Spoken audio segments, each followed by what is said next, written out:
প্রিয় শিক্ষার্থী, আসসালামু আলাইকুম। জ্যামিতির আজকের ক্লাসে দুটি গুরুত্বপূর্ণ কোণ নিয়ে আলোচনা করতে যাচ্ছি। কোণ দুটো হচ্ছে অনুরূপ এবং একান্তর কোণ। তো এই দুইটা কোণ আসলে এই দুইটা কোণ জানার আগে আমরা পূর্বের দুইটা কোণ সম্পর্কে একটু জানি, সন্নিহিত কোণ এবং বিপ্রতীপ কোণ। এই সন্নিহিত কোণ, বিপ্রতীপ কোণ, একান্তর এবং অনুরূপ এই চারটি কোণের ভিতরে একটি বৈশিষ্ট্য হচ্ছে যে এই চারটি কোণ জানতে হলে বা এরা সবসময় তুলনা করা বোঝায়, একটা কোণের সাপেক্ষে আর একটা কোণ একান্তর, অনুরূপ, সন্নিহিত বা বিপ্রতীপ। অর্থাৎ একটা কোণকে ধরে আর একটা কোণকে চেনা, এইটা হচ্ছে এই চারটা কোণের অন্যতম বৈশিষ্ট্য। তো তার মধ্যে যেহেতু আমরা পূর্বে দুইটা কোণ জেনেছি, এখন আমরা আর দুইটা কোণ জানার চেষ্টা করব, অনুরূপ এবং একান্তর।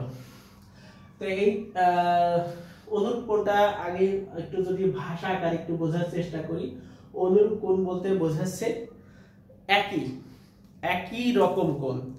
একই রকম যদি কোনো কোণ হয়, এখানে একই বলতে আসলে একই বলতে আমরা একটা পাশকে বোঝাই নেব। একটা পাশ আমি চিত্রে এখানে রয়েছে, আমি এটা পরবর্তীতে বিশ্লেষণ করব। আর একান্তর বলতে বোঝাচ্ছে অপর একটা পাশ।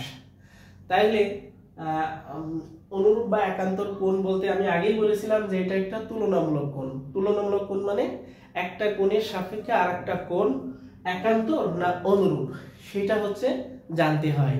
তো আসলে আমরা এখন এই চিত্রে যাই। এই চিত্রে দুইটি সরলরেখা এখানে দেখা যাচ্ছে যে এবি এবং সিডি দুইটি সরলরেখা, অপর আর একটা সরলরেখা ইএফ, এটা দেখা যাচ্ছে যে একটু তির্যক ভাবে ছেদ করেছে। যে কোনো ভাবে ছেদ করতে পারে, আমি একটু আমাদের সুবিধার জন্য কোণ বোঝানোর জন্য আমি একটু তির্যক ভাবে মানে একটু অ্যাঙ্গেল করে আমি এখানে কেটে নিয়েছি। তো জ্যামিতির ভাষায় এই যে এই দুইটা সরলরেখার উপর দিয়ে যে ইএফ সরলরেখাটা গেছে, এখন দেখলে দেখা যাচ্ছে যে এবি এর ও বিন্দুতে ও বিন্দুর উপর দিয়ে গেছে, আর এখানে পি বিন্দুর উপর দিয়ে গেছে। তো জ্যামিতির ভাষায় যদি কোনো বিন্দুর উপর দিয়ে আরেকটি সরলরেখা চলে যায়, তাহলে তাকে বলা হয় ছেদ করা বা কেটে ফেলা। তাহলে আমরা এখানে দেখতে পাচ্ছি ইএফ যে সরলরেখাটা এই দুইটা সরলরেখার উপর দিয়ে কিন্তু গেছে এবং ছেদ করেছে। এবং আরেকটি কথা আমাদেরকে জেনে নিতে হবে এই কোণ দুটো জানার জন্য। এই যে এখানে যে দুইটা সরলরেখা আঁকাইছে, এই দুইটা সরলরেখার কিন্তু একটি বৈশিষ্ট্য রয়েছে। এই সরলরেখা যেন তেন সরলরেখা হইলে হবে না, এই দুইটা সরলরেখা কিন্তু সবসময় সমান্তরাল হতে হবে। আমরা যারা একটু বড় আছি তারা সমান্তরাল সম্পর্কে ধারণা আছে, কিন্তু বাচ্চারা হয়তো কম জানতে পারে। তো তাদের জানার জন্য বলতেছি, সমান্তরাল অর্থ হচ্ছে যে কোনো দুইটা লম্বা জিনিস এর মধ্যবর্তী যে ফাঁকা জায়গাটা, এই যেখানে দেখা যাচ্ছে দুইটা লম্বা যে কোনো জিনিস হইতে পারে, সেই দুইটা জিনিসের মধ্যবর্তী এই যে ফাঁকা জায়গা, এই ফাঁকা জায়গার পরিমাণ যদি সব সময় যতদূর ওই দুইটা সরলরেখা গেছে বা ওই দুইটা জিনিস গেছে, ওই দুইটা জিনিসের মধ্যবর্তী এই ফাঁকা জায়গার পরিমাণ একই থাকতে হবে। তাহলে এই দুইটা জিনিসকে আমরা বলবো একটা আর একটা সমান্তরাল। যেমন এখানে এ বি এটা সিডি এর সমান্তরাল। তা আমরা বাস্তবিক জগতের উৎকৃষ্ট উদাহরণ রয়েছে হচ্ছে রেল লাইন।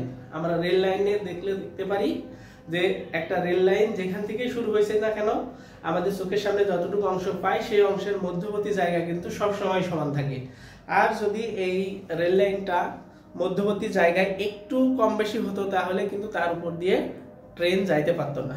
তাহলে এই রেল লাইনটা হচ্ছে সমান্তরাল রেখার উৎকৃষ্ট উদাহরণ, বা সমান্তরাল যে কোনো জিনিস হিসাবে জিনিসের উদাহরণ। তো আমরা আবার ফিরে আসি চিত্রে। আমাদের চিত্রে এই অনুরূপ বা একান্তর কোণ হওয়ার জন্য অত্যাবশ্যকীয় শর্ত হিসাবে আমি এখানে লিখে রেখেছি যে এই দুইটা কোণকে জানতে হলে তাদেরকে বৈশিষ্ট্য এমন হইতে হবে যে দুইটি সমান্তরাল সরলরেখা হইতে হবে। এই যে আমি পাইছি এ বি আর সিডি, এই দুইটা সমান্তরাল সরলরেখা। আবার কি বলতেছে, এই সরলরেখা দুইটি এখানে একটু লিখতে হবে অপর একটি সরলরেখা দ্বারা, এখানে একটু লিখতে হবে অপর সরল রেখা দ্বারা দুইটি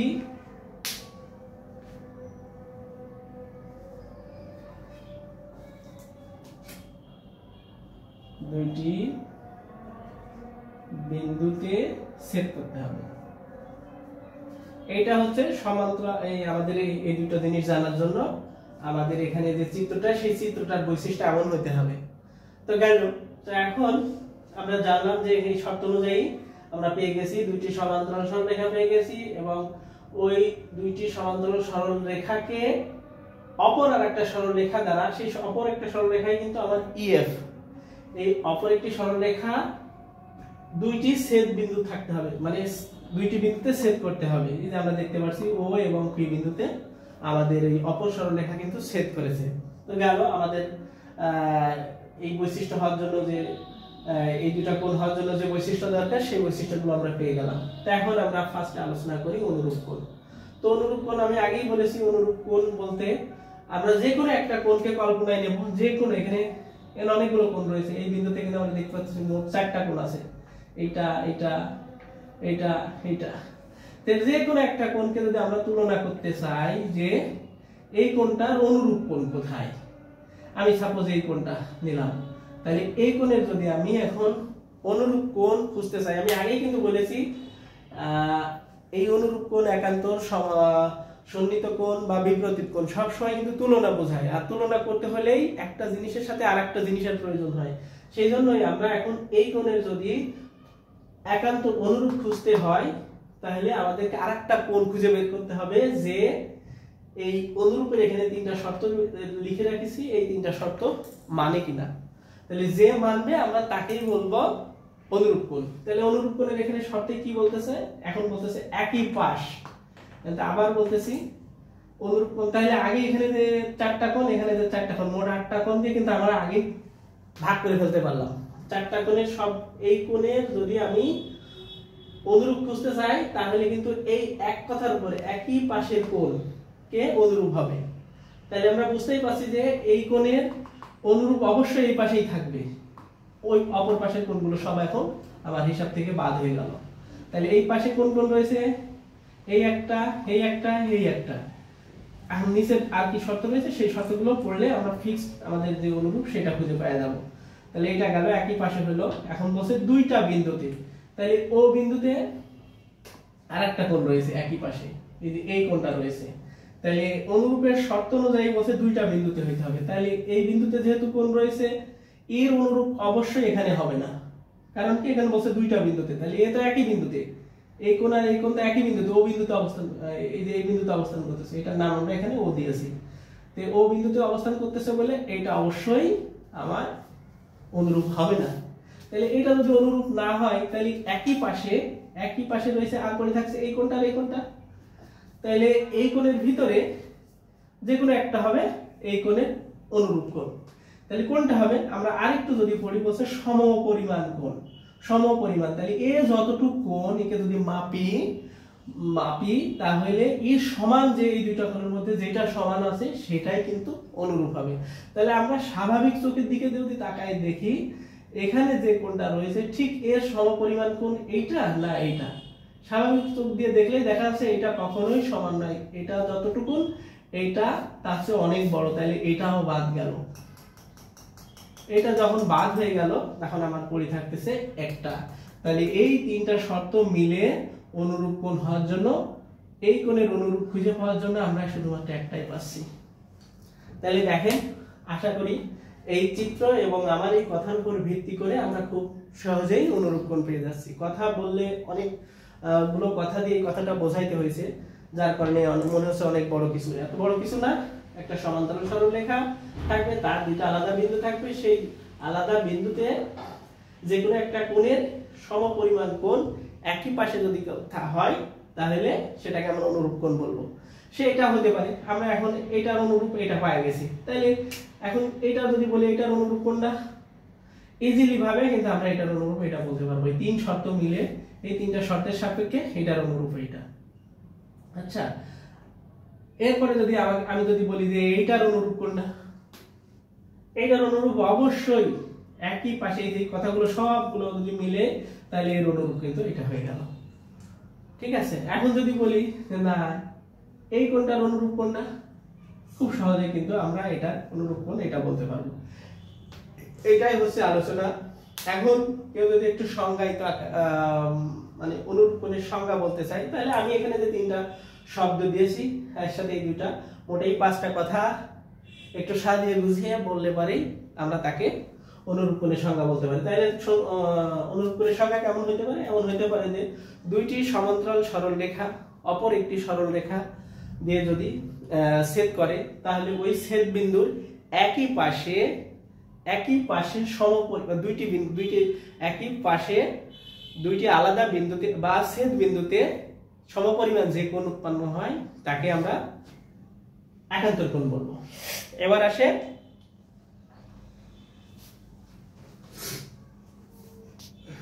আচ্ছা সরি আমি একটু মিস করে ফেলছি, এটা একান্তর কোণ হবে না, সংজ্ঞাটা অনুরূপ কোণ হবে। তো অনুরূপ কোণের সংজ্ঞাটা ওই যেটা বলছিলাম ওই একই কথা, যে দুইটি সমান্তরাল সরলরেখা যদি আরেকটি সরলরেখা দ্বারা ছেদ করা হয়, তাহলে যে দুইটি বিন্দুতে ছেদ করে ওই দুইটি বিন্দুর একই পাশে সমপরিমাণ যে কোণের সৃষ্টি হয় ওটাকেই বা সেই কোণ দুটিকেই আমরা অনুরূপ কোণ বলবো। আর আচ্ছা অনুরূপ কোণ বোঝা গেল। এখন একান্তর কোণটা একই রকম শুধুমাত্র একটা কথা আলাদা হয়ে যাবে। একান্তর কোণের জন্য এরকম এই শর্ত দুটো মিলবে, দুইটি সমান্তরাল রেখা থাকতে হবে, অপর একটি সরল রেখা দ্বারা ছেদ করতে হবে। তারপরে এই যে এখানে শর্তগুলো দেখলে দেখা যাচ্ছে যে একান্তর কোণের বেলায় বিপরীত পাশে অবস্থান করবে, আর দুইটা বিন্দুতে মিলিত হবে, অবশ্যই দুইটা বিন্দু এখানে আছে, এবং সমপরিমাণ কোণ। অর্থাৎ এটার সাথে এটা কিন্তু তিনটা জিনিসের মধ্যে শুধু একটা জায়গায় অমিল, বিপরীত পাশে থাকতে হবে। আর এই যে দুইটা আলাদা যে ইয়ে রয়েছে বৈশিষ্ট্য, এই দুইটা কিন্তু সেম রয়েছে। তা আমরা এখন একটু চিত্রের দিকে আসি।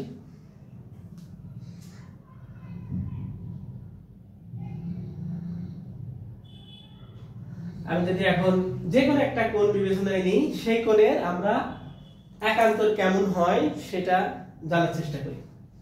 আমি আবার এই একটা কোণ নিলাম, এই কোণের একান্তর খোঁজার চেষ্টা করব। একান্তরের শর্ত কিন্তু এখানে চলে আসবো আমরা। চলে আসলে এখানে প্রথমে বলতেছে একান্তর যে কোণটা, এই কোণের একান্তর কোণ কোথায় আমরা সেটা এখন খোঁজার চেষ্টা করতেছি। খোঁজার চেষ্টা করলে আমরা এখানে লেখায় দেখতে পাচ্ছি যে বিপরীত পাশে অবস্থান করবে। তাহলে বিপরীত বলতে কি, যে আমি তো আগেই বলেছি যে একটা সরলরেখার এই দিকে যে অংশটা, এই যে আমাদের কলমটা রয়েছে, এই কলমের এই পাশটা এক পাশ, আর এটাকে আমরা এখন বিপরীত পাশ বলবো। তাহলে আমার কোণটা সৃষ্টি হয়েছে এই পাশে, একান্তরের বেলায় বলছে বিপরীত পাশে অবস্থান হইতে হবে। অর্থাৎ এই দিকের কোণ এখন আর তাকানো যাবে না, এগুলো আমরা এখন সব বাদ দিয়ে দেবো, এগুলো সব বাদ। এখন এই দিকে যে কোণগুলো রয়েছে, এই একটা উপর একটা, এইগুলোর মধ্যে থেকে আবার একান্তর খুঁজতে হবে। একান্তর খোঁজার জন্য আমাদের একটু চেক করে দেখি এই কোণটার একান্তর, এই কোণটার একান্তর যদি হয় তাহলে এইটা এই চারটার মধ্যে কি বললো, বিপরীত পাশে অবস্থান হইতে হবে, দুইটি বিন্দুতে হইতে হবে। তাহলে এই একটা বিন্দুতে আর দুইটি কোণ রয়েছে, অবশ্যই এই শর্ত অনুযায়ী এই দুইটা একান্তর নয়, এই দুইটা একান্তর নয়। কারণ কি, বলেই দিচ্ছে যে এটার একান্তর খুঁজতে হলে আমাকে দুইটি বিন্দু থাকতে হবে। তাহলে এতে একটা বিন্দু, এর আরেকটা বিন্দু হচ্ছে পি, তাহলে এখানেই রয়েছে আমাদের একান্তর কোণ। এখানে এই দুইটা কোণ, যে দুইটা কোণ রয়েছে, এটা কখনোই একান্তর হবে না যতই বিপরীত পাশে অবস্থান করছে। সো আমরা এটাকে অমিট করলাম। এখন খুঁজবো এইটা আর এইটার মধ্যে কোনটা, এই কোণের, এই যে কোণ, এই কোণের একান্তর কোণ। তো এখানে কি বললো যে দুইটি বিন্দুতে হইতে হবে, এবং 3 নম্বর শর্তে বলতেছে যে সমপরিমাণ কোণ হইতে হবে। তা আমাদের স্বাভাবিক চোখ দিয়ে যদি আমরা দেখি, এখানে যতটুকু কোণ উৎপন্ন হয়েছে সেই কোণটা কি এটার মতো মনে হয়? স্বাভাবিক চোখেই আমরা বলি, আমরা ডিগ্রি চালা দিয়ে না মাপলেও কিন্তু খুব ভালো মতোই বুঝতে পারছি এখানে এটা ছোট মনে হচ্ছে, এটা অনেক বড় মনে হচ্ছে, এই কোণটা অনেক বড় মনে হচ্ছে। তাহলে এই কোণ এই কোণের কখনোই একান্তর নয়। এই 3 নম্বর শর্ত অনুযায়ী এই কোণ এই কোণের একান্তর নয়। তাহলে এইটা বাদ গেল, এইটা বাদ গেল, এইটা বাদ গেল, পড়ে থাকলো এইটা। তাহলে অবশ্যই এই কোণের একান্তর হয়ে যাবে এখানে। এখন স্বাভাবিক চোখ দিয়েও দেখলেও বোঝা যাচ্ছে এখানে যতটুকু এখানেও ততটুকু। এই তাহলে এই যে শর্ত সবগুলো মিলে গেল, এখানে যে পরিমাণ কোণ এখানেও সেই একই পরিমাণ কোণ, এই কোণের বিপরীত পাশে এই যে দেখাই যাচ্ছে কিন্তু যে এই যে সরলরেখা দাগ, এই দাগের এই পাশে এই কোণটা তো এই পাশে ডান দিকে, আর এই কোণটা কিন্তু বাম পাশে। তাহলে 2 নম্বর শর্ত অনুযায়ীও হয়ে যাচ্ছে, বিপরীত পাশে অবস্থান করতেছে, দুইটি বিন্দুতে হচ্ছে সমপরিমাণ কোণ হয়ে যাচ্ছে। তাহলে এই কোণকে এখন আমরা এই কোণের একান্তর বলতে পারবো। আশা করি ক্লিয়ার হওয়ার কথা। এখন যদি একান্তর কোণের সংখ্যা বলতে চাই, ঠিক আগের মতো করেই বলে দেবো। আগের মতো করেই যে এখানে যে ভাষাগুলো রয়েছে এই ভাষাগুলোকে আইনে নিজের মতো করে সংজ্ঞা কখনো যে হুবহু কোন একটা বই পড়েছি বা অমুক জায়গায় থেকে অমুক স্যার মাস্টার দিয়েছে, আমি যতটুকু বুঝলাম সেই বুঝটা যদি আমার সঠিক থাকে সেটাকে আমি যদি একটু গুছিয়ে সাজিয়ে গুছিয়ে লিখি তাহলে ওইটা কিন্তু সংজ্ঞা। ছোট বাচ্চাদের জন্য আমরা পড়ে অভ্যস্ত, বইয়ের পাতায় যেটা থাকবে সেটা আমাকে মুখস্থ করতে হবে। তো আমি যদি এখন এই যে আমার এইগুলো দ্বারা বুঝতে পারছি যে একান্তর বা অনুরূপ, আমি যখন ক্লিয়ার হয়ে গেলাম, তাহলে আমি যে ভাষাগুলো আমার মতো করে আমি এটাকে যদি একটু সাজায় গুছাই লিখি তাহলে কিন্তু এটা সংজ্ঞা হয়ে যাবে। তাহলে সংজ্ঞা আবার একটু দিই, দুইটি সমান্তরাল সরলরেখা অপর একটি সরলরেখা দ্বারা যদি দুইটা বিন্দুতে ছেদ করে, সেই ছেদ বিন্দুতে বিপরীত পাশে সমপরিমাণ কোণকে একটি অপরটির একান্তর কোণ বলা হবে। আচ্ছা, এখন আমি বলেছিলাম যে একান্তর অনুরূপ কোণ যখন আমাদের শেষ হয়ে যাবে তখন আর দুইটা কোণকে এই চিত্রের সাথে আমরা একটু মিলিয়ে পড়ার চেষ্টা করব। আবার একটু চিত্রটা মুছে,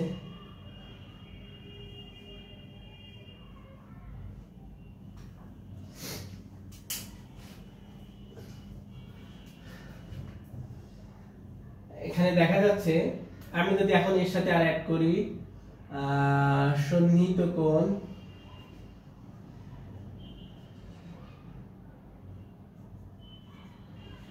আর একটা যদি করি বিপ্রতীপ। আচ্ছা, তাহলে এখন এই চারটা কোণ এই একটা চিত্রের মধ্যে থেকে আমরা জানার চেষ্টা করব, এবং যেন একটা আরেকটার সাথে উলটপালট না হয়ে যায় সেটা নিয়ে একটু বিস্তারিতভাবে বললে আমি আশা করি এটা সবার মনে থাকবে। আমরা পূর্বে শিখেছিলাম সন্নিহিত এবং বিপ্রতীপ। এখন সন্নিহিতর বেলায় কি বলেছিল?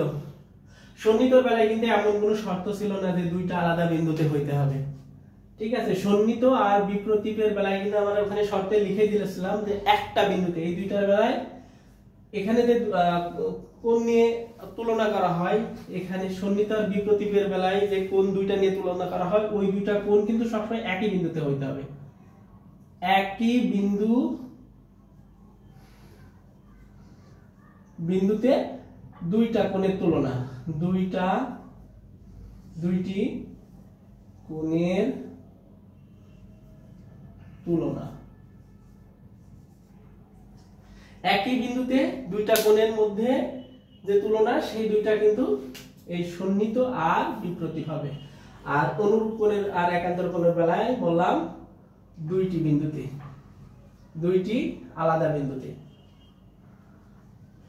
আলাদা বিন্দুতে হিসাব নিকাশ। এই হচ্ছে এতটুকু বুঝে ফেলেই তাহলে আমরা এই দুইটির মধ্যে, এই চারটির মধ্যে যে আলাদা আলাদা বৈশিষ্ট্য বা যে কোনো কোণ নিয়ে গুলিয়ে ফেলবো না। তাহলে আমরা একটু চেক করি এখানে। এখন যদি জানার চেষ্টা করি, যদি বলি এই কোণটা, আবার সেই একই কোণে ফিরে গেলাম, এই কোণের আমরা জানছি হচ্ছে এক অনুরূপ একান্তর আজকে আলোচনা করলাম। তো আমরা প্রথমে যদি আমরা সন্নিহিত খোঁজার চেষ্টা করি, আমি যে কোনো এর মধ্যে চারটা যে কোনো একটা কেউ প্রশ্ন করতে পারে, যে কেউ এসে প্রশ্ন করতে পারে যে এখানে তুমি যে কোণটা লিখছো এই কোণটার নাম তো ও, সাপোজ এটা হলো 1 নম্বর কোণ। এই 1 নম্বর কোণের তুমি আমাকে সন্নিহিত কোণ বলে দাও তো।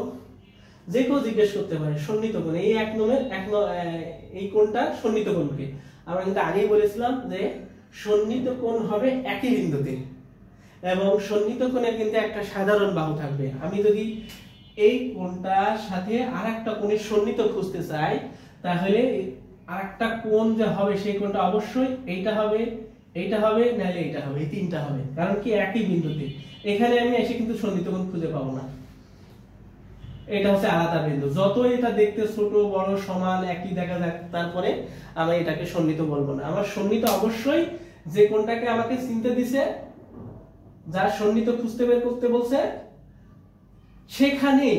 সেখানেই যে কেউ শর্তের সাথে যদি মিলে যায় তাহলে তাকে আমরা সন্নিহিত বলবো। তাহলে সন্নিহিত কোণের জন্য বলছে যে একই বিন্দুতে এবং তার পার্শ্ববর্তী যে কোণটা রয়েছে, আমরা আগের ভিডিওতে আমরা কিন্তু এটা বলেছিলাম যে সন্নিহিত কোণ অর্থে তার পার্শ্ববর্তী কোণ। তাহলে এই কোণের পাশে রয়েছে এই একটা কোণ, এই একটা কোণ, তাহলে এই দুইটা কোণকে এই কোণের সন্নিহিত কোণ বলবো। এবং সন্নিহিত কোণের অন্যতম বৈশিষ্ট্য হচ্ছে যে কোণটা সন্নিহিত কোণ খুঁজতে বলা হচ্ছে সেই কোণের পাশে যে কোণটা থাকবে সেই দুইটা কোণের কিন্তু একটা সাধারণ বাহু থাকবে। তাহলে এই যে এই কোণ আর এই কোণ যে সন্নিহিত, এই সন্নিহিত কোণ দুটোর মধ্যে কিন্তু এই একটা সাধারণ কমন বাহু রয়েছে। তাহলে এই একটা বৈশিষ্ট্য। তাহলে সেই হিসাবে এই কোণের সন্নিহিত। আবার অপর পাশেও কিন্তু এই কোণটাকে আমি সন্নিহিত বলতে পারতেছি, কারণ এই কোণের ঠিক পাশে অবস্থান করতেছে সন্নিহিত কোণ। তাহলে সন্নিহিত কোণ আমরা খুঁজে পেলাম যে সন্নিহিত কোণ একটা যে কোণটা বলবে তার পাশে দুই পাশে যে দুইটা কোণ রয়েছে ওই দুইটা সন্নিহিত কোণ। এখন একই ভাবে আমি যদি বলি এটা সন্নিহিত কোণ কোনটা, আপনারা দেখতে পাচ্ছেন এই হচ্ছে আমার কোণ, এখন এর সন্নিহিত কোণ আমি এখন এটাকে বলবো। একই ভাবে আমরা এই চিত্রের যে কোনো জায়গায় এখন যে কোনো কোণের সন্নিহিত আমরা বের করতে পারবো। যদি বলি এই কোণের সন্নিহিত কোণ কোনটা, এই কোণের সন্নিহিত এই বড় কোণ, এই বড় কোণটার পাশে কে রয়েছে, এ রয়েছে। আমি আশা করি সন্নিহিত কোণ ভুল হওয়ার কথা না। তো এবার আমরা আসি বিপ্রতীপ কোণ। এখন বিপ্রতীপ কোণের বেলায় কি বলতেছে, বিপ্রতীপ কোণের বেলায় কিন্তু আমাদের আগের ভিডিওতে বলেছিলাম যে বিপ্রতীপ কোণ একই বিন্দুতে উৎপন্ন হবে, যেখানে লিখে রাখছি বিপ্রতীপ কোণ। তাহলে এই একটা কোণ, এই কোণের বিপ্রতীপ হবে এই বিন্দুতে আর কয়টা রয়েছে কোণ, তিনটা রয়েছে। এই তিনটা কোণের এইটা আর এইটা কখনোই বিপ্রতীপ হবে না। কারণ কি, বিপ্রতীপ কোণ এর একটা শর্ত রয়েছে, সন্নিহিত কোণের একটা শর্ত রয়েছে। এই দুইটা কোণ এখন সন্নিহিত হয়ে গেছে, যেহেতু সন্নিহিত হয়ে গেছে তাহলে কিন্তু আমরা তাকে বিপ্রতীপ বলতে পারবো না। আর বিপ্রতীপের একটা ভাষায় আমি বলেছিলাম বিপ্রতীপ কোণ সব সময় বিপরীত দিকে হবে। তাহলে আমার যে কোণ, এই কোণের ডিরেকশন হচ্ছে এই দিকে, তাহলে এর বিপরীত বলতে ঠিক উল্টা দিকে যদি কেউ থাকে তাহলে তাকে কিন্তু আমরা বলবো বিপ্রতীপ কোণ। এর উল্টা দিকে রয়েছে কিন্তু অবশ্যই এই কোণটা, তাহলে এই কোণের বিপ্রতীপ হবে আশা করি সমস্যা হওয়ার কথা না। এই কোণের বিপ্রতীপ কোণ এ। এখন যদি বলি এই কোণের বিপ্রতীপ কোণটা, এই কোণের বিপরীত কে রয়েছে, এই কোণ, তাহলে এইটা এর বিপ্রতীপ কোণ। এখানে গেল এটা। এখন যদি এখানে কাউকে খোঁজার চেষ্টা করি যে এই একটা কোণ বললাম, এই কোণের বিপ্রতীপ কোণ কোনটা, তাহলে এর বিপ্রতীপ কোণ একই বিন্দুতে হবে। তাহলে এই বিন্দুতে আর কোন রয়েছে, এটা রয়েছে, এটা রয়েছে, এটা রয়েছে। তাহলে এইটা আর এটাকে আমরা বলতে পারবো না বিপ্রতীপ কোণ, কারণ এই দুটো হচ্ছে সন্নিহিত কোণ। আর উল্টা দিকে বিপরীত দিকে যে কোণটা রয়েছে, এই পাশটায় যে কোণটা রয়েছে, এই কোণটাকে এই কোণের বিপ্রতীপ কোণ বলবো। বোঝা গেল? আর এখন অনুরূপ কোণ আর একান্তর কোণ আমরা একটু আগেই বুঝাইছি।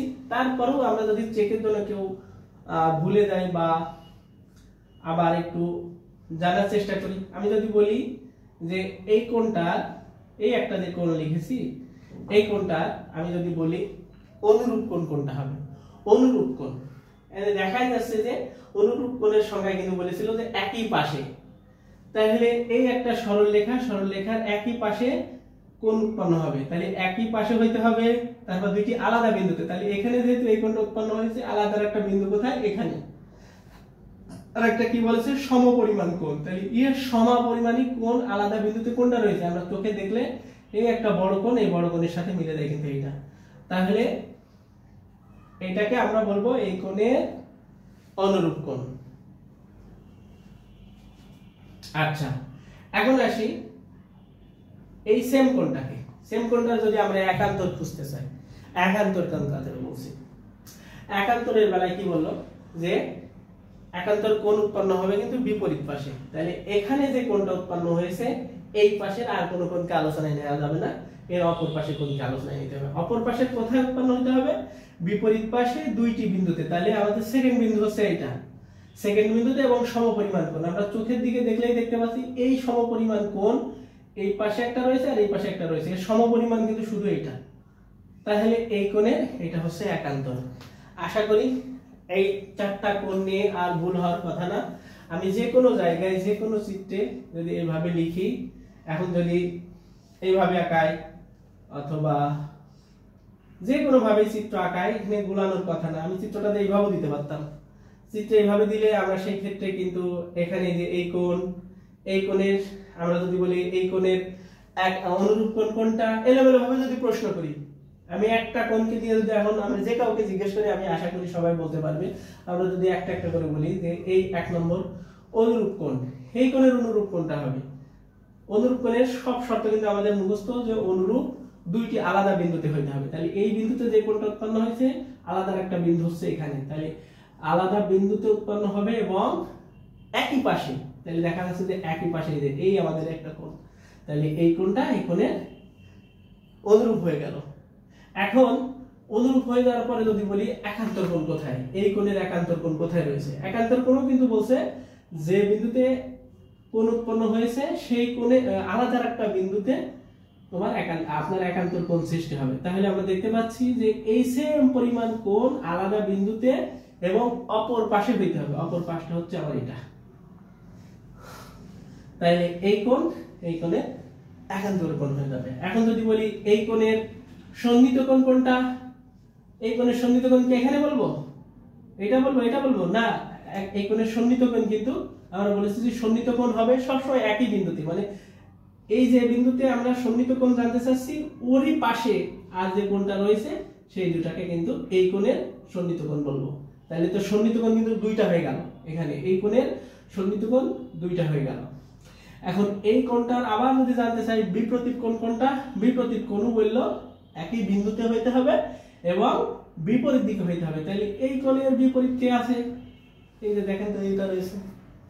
এইভাবে এখানেও যে কোনো কোণ আমরা এখন খুব সহজে 4টি কোণ এলোমেলো ভাবে কেউ জিজ্ঞাসা করলে আমি আশা করি আপনারা উত্তর করতে পারবেন।